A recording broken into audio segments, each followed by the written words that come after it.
Back on MorningLine, our guest, News Channel 5 legal analyst Nick Leonardo joining us by Zoom. It's good to see him. And Nick, we've got some more calls. Let's get back to the phone lines. And waiting through the break was, I believe, Angela. She's over there on line 5. Angela, are you there? Do you have a question or comment? Yes, I'm still here. My question is this. I have a comment and a question. Okay. What would happen if numerous homeless people went to the Capitol and camped outside just to make the governor and the mayor aware that they're going through problems? Would they be arrested? Okay, meaning that they're there for a different... And is that your question? Did you have a comment, or basically that was it? I have a comment, too. Listen, felony, no. Should they be allowed to camp out at the Capitol building? Absolutely not, without being arrested. If one group can't do it, then others shouldn't be able to do it. I've seen plenty of homeless people being arrested for sleeping on the street, and that's not even our Capitol building. Okay. So under the law, I think she's right, Nick. I mean, this law is going to apply to anyone.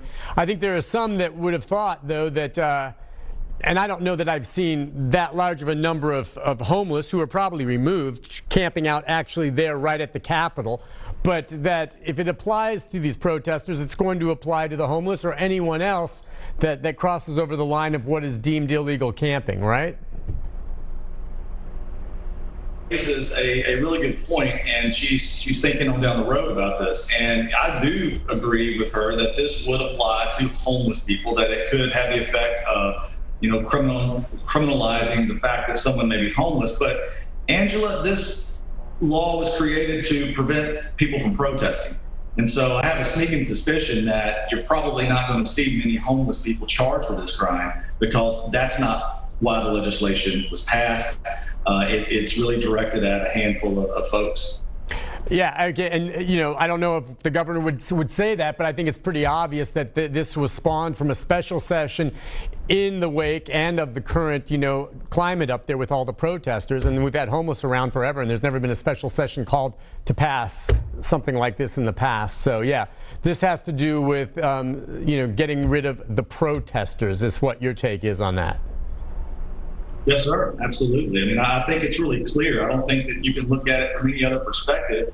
I mean, they had the opportunity to, do whatever they wanted in the special session. They took up the coronavirus liability, which was important, but then everything else is, directed at the 20th Judicial District. It's directed at the protesters at the Capitol, and it was directed to some degree at our district attorney to say, why aren't you throwing the book at these people? I mean, I think that that's very clear from the legislation. Okay, let's go next to Dawn. Dawn, good morning. Hi, Dawn. What's your comment or question? Thanks, Nick. I appreciate you having this show about that. Sure. That bus, the reason why they was protesting, is because of that bus up in the Capitol. Nathan Bedford Forrest. Yes. Mm-hmm. I mean, and the governor called that special session, to make this a family thing to camp out on the grounds of the Capitol. I mean, it seems like to me this is a governor that don't give a damn about black people, because that bus represents racism. And all he had to do was just go down and talk to those people. He's the governor, you know what I'm saying? But it just seems like to me he don't care. And to make these young people, both black and white people, is what he's talking about down there that's protesting, to make them have to be some kind of felons if they get caught camping. No, they need to reserve that felony conviction thing for, bank robbery suspects, murder suspects and stuff like that, man. I mean, just camping out on the grounds, dude, that's just not right.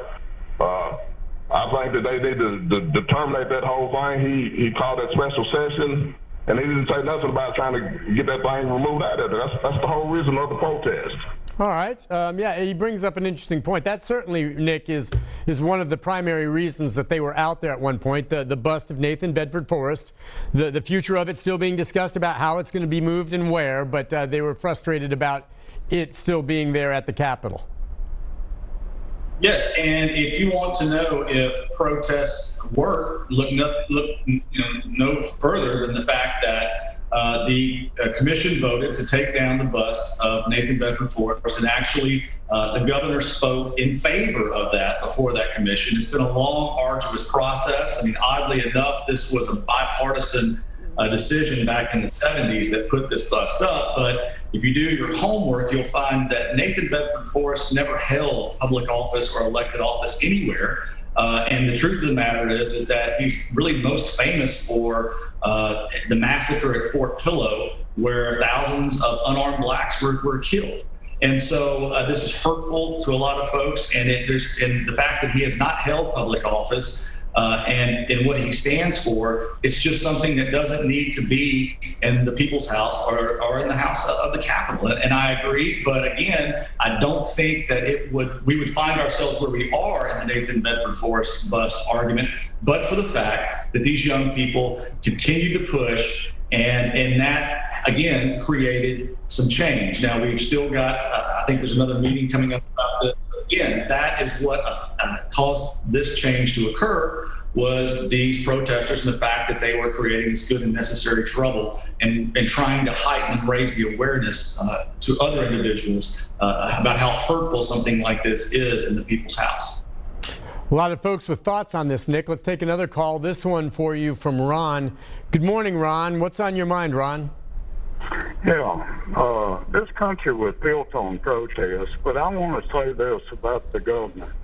The governor could have solved it all if he would have called the press in and went out there and spoke to the people and listened to their side of it when it first started. He wouldn't have cost the taxpayers of Tennessee millions of dollars to bring the state troopers up there, take them off the roads where they need to be, instead of up there defending the Capitol.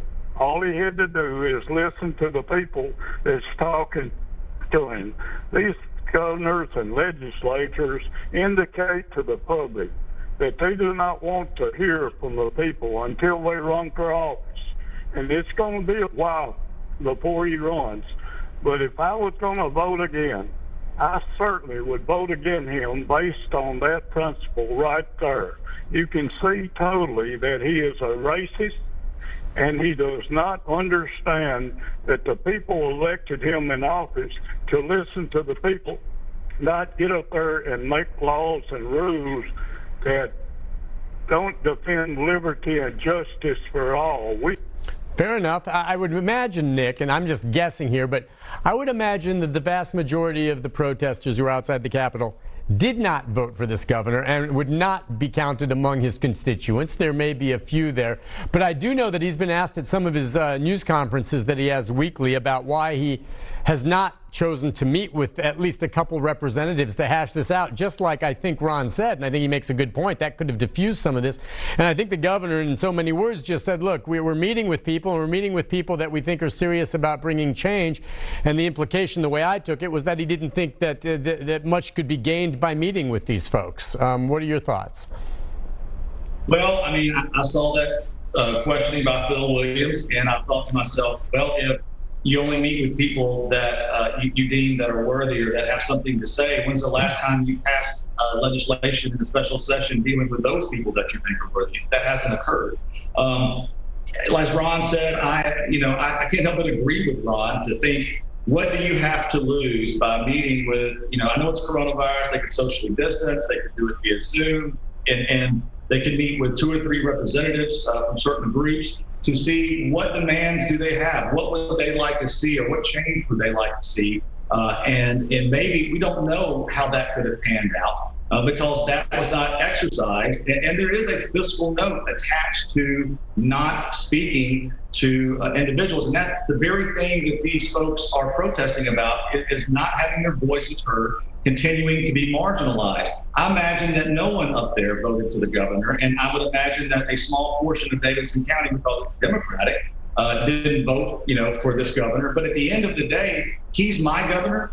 He's the governor for the protesters, and Nick, he's your governor. And he has a duty to all of us to represent us in the best way that he can. And this is not to be critical of him. Maybe he knew something I didn't. Maybe there was a security concern. But I'm like Ron. When I see this, I think, well, what do you have to lose by trying to meet with them? As long as the discourse is respectful and no one is screaming and hollering, maybe that would make our state and our city a better place. But we'll never know. We do know that Beth Hartwell did that, and we didn't have the same venom that we have now in our politics. And I do think that her meeting with people whose voices that want to be heard went a long way. And these kids didn't vote for Beth Hartwell either. But she was their speaker, like she was my speaker, like she was your speaker. And it's incumbent upon our elected officials to remember they represent all of us.